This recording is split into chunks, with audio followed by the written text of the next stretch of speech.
India Pak അതിർത്തിയിൽ ഇന്ത്യയിലെ ഉറി ജലവൈദ്യുത നിലയത്തിൽ ഓപ്പറേഷൻ സിന്ദൂർ കാലത്ത് ഡ്യൂട്ടിയിലുണ്ടായിരുന്ന 19 CISF ഉദ്യോഗസ്ഥർക്ക് ന്യൂഡൽഹിയിലെ CISF ആസ്ഥാനത്ത് വിളിച്ചു വരുത്തി അവാർഡ് നൽകി. എന്തിനായിരുന്നു അത്? വ്യക്തമാക്കാം. ഓപ്പറേഷൻ സിന്ദൂറിൽ ഇന്ത്യ പാകിസ്ഥാനുണ്ടാക്കി വെച്ച നഷ്ടങ്ങൾ വളരെ വലുതാണ്. അവരുടെ എയർബേസ് തകർന്നു. F-16 അടക്കം യുദ്ധവിമാനങ്ങൾ തകർന്നു. പാകിസ്ഥാൻ്റെ ആകാശത്തെ റഡാറായ നിരീക്ഷണ വിമാനം തകർത്തു.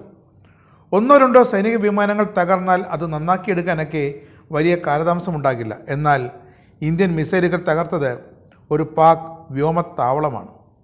വ്യോമത്താവളം തകർന്നാൽ ആ എയർബേസിൻ്റെ പ്രവർത്തനം നിലച്ചു എന്നാണ് അർത്ഥം. അങ്ങനെ പാക് വ്യോമസേനയുടെ നട്ടെല്ലാണ് തകർന്നത്. ഇതിനിടയിൽ പാകിസ്ഥാൻ ഇന്ത്യക്ക് നേരെ മറ്റൊരു വിഫലമായ ആക്രമണ ശ്രമം നടത്തിയെന്നാണ് ഇപ്പോൾ വെളിപ്പെടുത്തൽ വരുന്നത്. ഇന്ത്യ ഓപ്പറേഷൻ സിന്ദൂർ ആരംഭിച്ച് മണിക്കൂറുകൾക്കുള്ളിൽ നിയന്ത്രണരേഖയ്ക്ക് സമീപമുള്ള ഇന്ത്യയുടെ ഉറി ജലവൈദ്യുത നിലയം ലക്ഷ്യം വെച്ച് പാകിസ്ഥാൻ സേന ആക്രമണം നടത്തിയെന്നാണ് ഇപ്പോൾ CISF വെളിപ്പെടുത്തുന്നത്. ആ ശ്രമം പരാജയപ്പെടുത്തി. നാശനഷ്ടങ്ങൾ ഒന്നും ഉണ്ടാകാൻ അനുവദിച്ചില്ലെന്ന് CISF വ്യക്തമാക്കുന്നു. ഉറിയിലെ ജലവൈദ്യുത നിലയവും ജനവാസ കേന്ദ്രങ്ങളും ലക്ഷ്യമിട്ട് പാകിസ്ഥാൻ ഡ്രോൺ ആക്രമണങ്ങൾ നടത്തിയിരുന്നു. ഈ ആക്രമണങ്ങളെ ഫലപ്രദമായി തന്നെ സേന നേരിട്ടെന്നും ഡ്രോണുകളെ നിർവീര്യമാക്കിയെന്നും CISF ഇപ്പോൾ വെളിപ്പെടുത്തി. വെടിവയ്പ്പിനിടയിൽ ജനവാസ കേന്ദ്രങ്ങളിൽ നിന്നും ആളുകളെ സുരക്ഷിതമായി മാറ്റിയതായും സേന അവകാശപ്പെട്ടു. അന്ന് ഉറി ജലവൈദ്യുത നിലയത്തിൽ ഡ്യൂട്ടിയിലുണ്ടായിരുന്ന 19 CISF ഉദ്യോഗസ്ഥർക്ക് അവാർഡ് നൽകിയ പശ്ചാത്തലത്തിലാണ് സേനയുടെ ഈ വെളിപ്പെടുത്തൽ. 2025 മെയ് 6-7 തീയതികളിലാണ് ഓപ്പറേഷൻ സിന്ദൂർ എന്ന പേരിൽ പാകിസ്ഥാനിലെ തീവ്രവാദ താവളങ്ങൾ ഇന്ത്യൻ സേന തകർത്തത്. ജമ്മു കാശ്മീരിലെ പഹൽഗാമിൽ വിനോദസഞ്ചാരികൾക്ക് നേരെ പാക് തീവ്രവാദികൾ നടത്തിയ നിഷ്ഠൂരമായ ആക്രമണത്തിനുള്ള ചുട്ട മറുപടിയായിരുന്നു ഓപ്പറേഷൻ സിന്ദൂർ. സിന്ദൂർ ആരംഭിച്ച ദിവസം രാത്രി തന്നെ ഉറിയിലേക്ക് പാകിസ്ഥാൻ പ്രത്യാക്രമണവും നടത്തി. എന്നാൽ അന്ന് സുരക്ഷാ ചുമതലയിലുണ്ടായിരുന്ന CISF ഉദ്യോഗസ്ഥർ അതിനെ വളരെ സുരക്ഷിതമായി തന്നെ നേരിട്ടു. ശ്രമങ്ങൾ വിഫലമാക്കി.